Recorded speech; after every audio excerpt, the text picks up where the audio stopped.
जयकारा शेरा वाली दा बोल सच्चे दरबार की जय। तो हो रही है माता के आगमन की जोरदार तैयारियां। मिट्टी छान रही हूँ मैं पहले। देखिए थोड़े से काम जो है पहले ही करके रख लेती हूँ, मतलब काफ़ी कुछ कर लेती हूँ, कई दिन पहले ही लग जाती हूँ मैं नवरात्रि की तैयारियों में, क्योंकि बहुत बड़ी ये पूजा होती है। 9 दिन तक चलती है, बहुत सारी हमें सामग्री की ज़रूरत होती है और बहुत ही तैयारियां करनी पड़ती हैं। 9 दुर्गा के 9 भोग हैं, बहुत सारा पूजा का सामान है, 9 ग्रह हैं, षोडश मातृका हैं, कलश स्थापना, जवारी, बहुत सारी चीज़ें हो जाती हैं।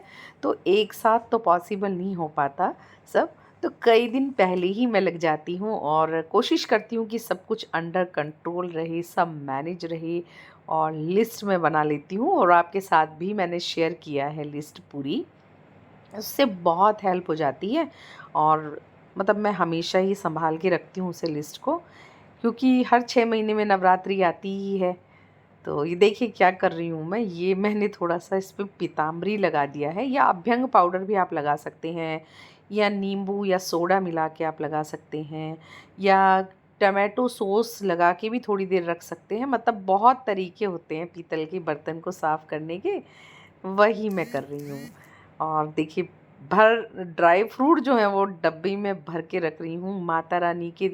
ये 9 दुर्गा माता रानी का भोग लगेगा रोज़ पंचमेवा का, इसीलिए मैंने पूरे डब्बे में भर के तैयार कर लिया है। इसी में से निकालूंगी और इसी में से भोग लगाती रहूँगी माता रानी को। सारी चीज़ें एक जगह इकट्ठी कर लूँगी और ये मिश्री नहीं मिलाऊंगी। मैं बता रही हूँ कि मिश्री बिल्कुल नहीं मिलाऊंगी, क्योंकि कई बार क्या होता है ना कि मिश्री पानी छोड़ देती है, तो फिर सारा ड्राई फ्रूट ख़राब हो जाता है। तो इसलिए मिश्री को थोड़ा अलग ही रखूँगी किसी डब्बी में। हो गई रेडी हमारी पंचमेवा, ये भोग में हमें बहुत काम आएगा। और ये देखिए चोकड़ा मैंने तैयार कर लिया, इसे चोकड़ा बोलते हैं, मतलब 4 इसमें चीज़ें हम रख सकते हैं। और ये जौ हैं, थोड़े कम हैं, मैं और मंगाऊंगी अभी। और ये देखिए मैंने मंदिर में ही पटरा बिछा लिए हैं, तो थोड़ा लंबा कर लिया है ताकि यहीं पे ही माता रानी की चौकी लग जाए मंदिर में ही। मंदिर मेरा मतलब अच्छा खासा है और काफ़ी जगह है इसमें। दुर्गा सप्तशती, दुर्गा कवच सब एक जगह इकट्ठा कर लिया है मिला करके। और ये देखिए अखंड जोत का मैं दीपक भी तैयार करके रख लूँगी पूरा। और ये बाती मैंने रेडीमेड मंगाई है, आप चाहे तो 1.5 हाथ की कलावे की बाती को लेकर उसको डबल करके और अच्छे से मल के ऐंठ ऐंठ के उसकी भी बाती बना सकते हो आप। पर मैंने रेडीमेड मंगा ली है, मुझे ये ज़्यादा सही लगती है।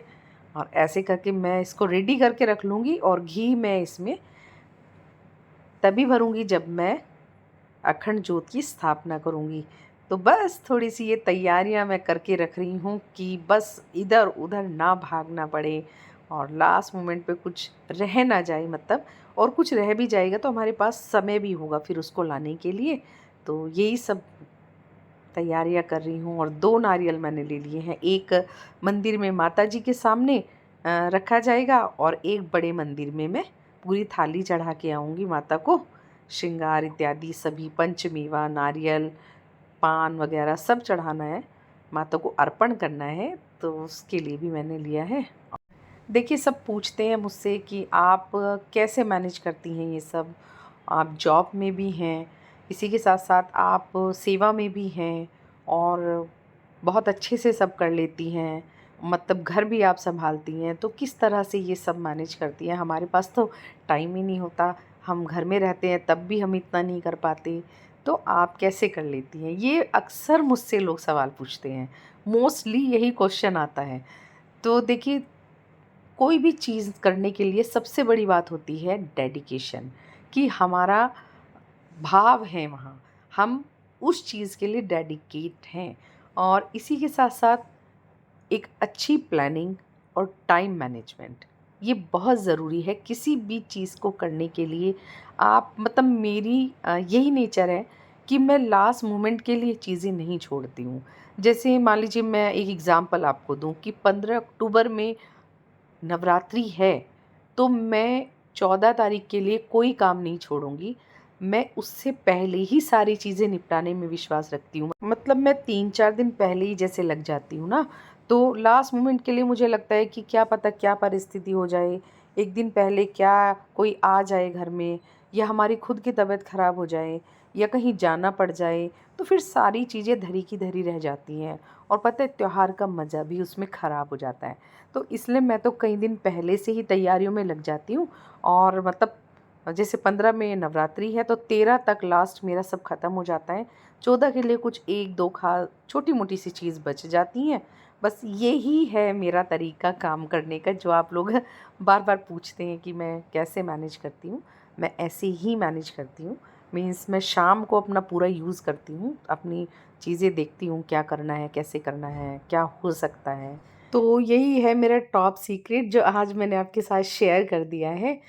तो देखिए फैमिली भी मैटर करती है, बच्चे भी थोड़ा करा देते हैं, घर वाले सब करा देते हैं थोड़ी मदद, तो उससे भी थोड़ा काम निपट जाता है जल्दी।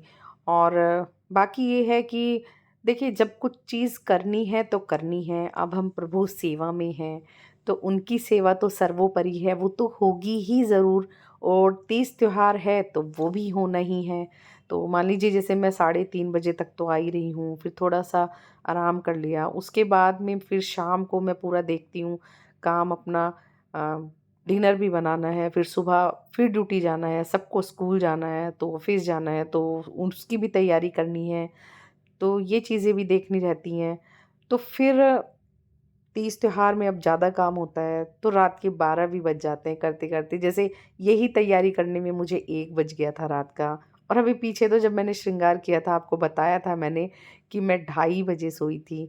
तो मैं अपना जो भी सेवा का समय है, या जो तैयारियों का समय है, या जो भी श्रृंगार का समय है, ये सब मैं अपने आराम में से ही निकालती हूँ। देखिए जब कोई चीज़ करनी है तो करनी है। तो यही सोचती हूँ कि चलो फिर बाद में आराम कर लेंगे जब त्योहार निकल जाएगा, कोई नहीं। अब थोड़ा स्ट्रेस भी और काम भी थोड़ा ज़्यादा है, तो कोई नहीं। तो मैं रात-रात को भी जाग के बहुत काम करती हूँ, सच में बता रही हूँ। इस तरह से मेरा काम निपटता है। मैंने आज आपको सब कुछ बता दिया कि मैं कैसे मैनेज करती हूँ सब कुछ। और देखिए मैंने सारी की सारी यहाँ पर तैयारी कर ली है ऑलमोस्ट।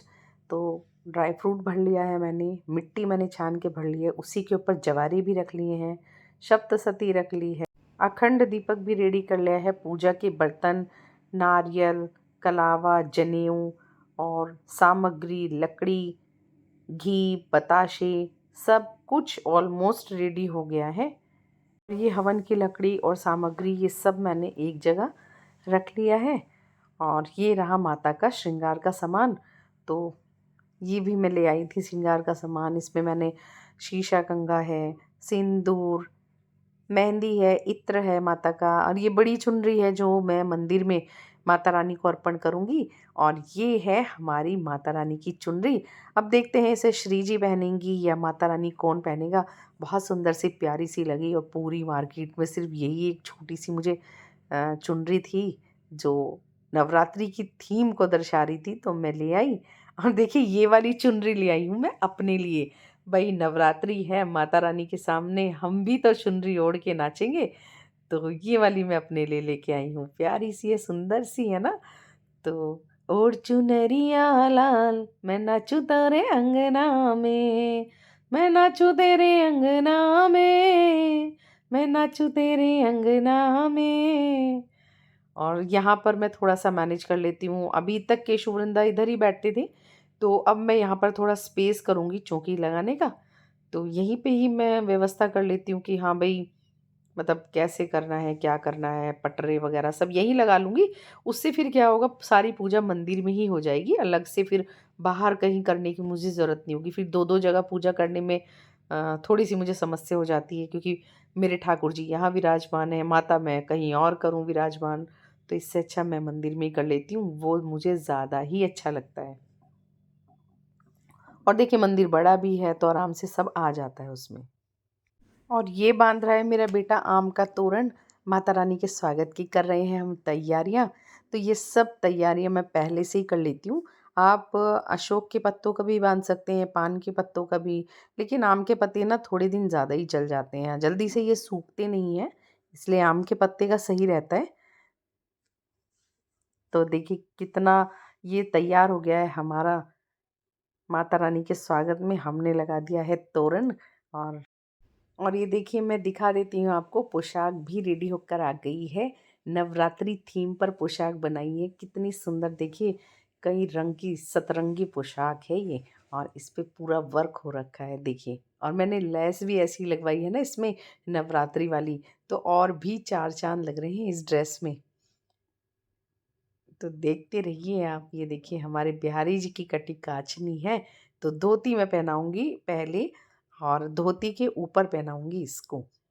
और देखिए ये कितना सुंदर, देखिए नवरात्रि थीम में बिल्कुल बहुत ही सुंदर प्यारा सा ये धोती है हमारे बिहारी जी की। और ये है सुंदर सी प्यारी सी पगड़ी।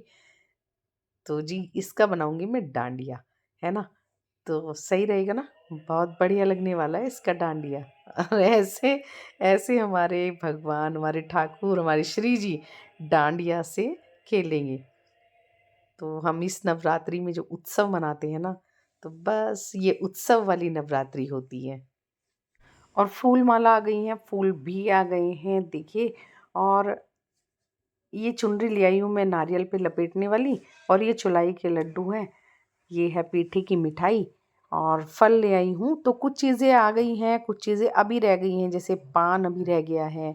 और फल रह गए हैं, जैसे दिन के हिसाब से माता के जो भोग लगेंगे अभी वो रह गए हैं। और बाकी तोरण अभी बनाना एक और रह जाता है। तो थोड़ी थोड़ी सी तैयारियां रह जाती हैं, वो मैं कर लूँगी बड़े आराम से। तो जी इस तरह से मैंने सारी तैयारियां पूरी कर ली हैं। आपकी भी तैयारियां हो गई होंगी। और वीडियो पसंद आया है तो ज़रूर से लाइक कमेंट शेयर कीजिएगा। चैनल में नए हैं तो चैनल को सब्सक्राइब कीजिएगा, और अपने दोस्तों में शेयर करना मत भूलिएगा। जय श्री राधे।